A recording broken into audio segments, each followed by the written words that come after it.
আজকে চলে যাচ্ছি নবদ্বীপে নিজের একটা ছোট্ট ইচ্ছা পূরণ করতে। এই যে আমরা নৌকায় উঠে গেছি, নৌকা থেকে দেখো চারিদিকটা কত সুন্দর, কি মেঘ করেছিল সেদিনকে। এই যে প্রচুর মেঘ করেছিল, জলটা কত সুন্দর লাগছিল।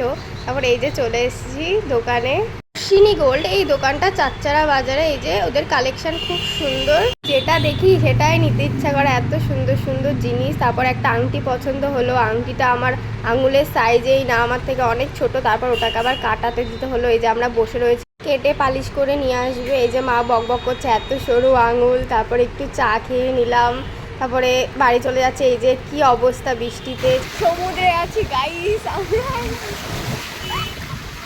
তারপর তাড়াতাড়ি করে নৌকায় উঠে পড়লাম, চারিদিক প্রচুর অন্ধকার। তারপরে এই যে বাড়িতে চলে এসেছি। এই যে দেখো আংটিটা কেমন হয়েছে বলো সবাই। এই যে অনেক দিনের ইচ্ছা ছিল, কেমন হয়েছে। ওদের তরফ থেকে একটা গিফট।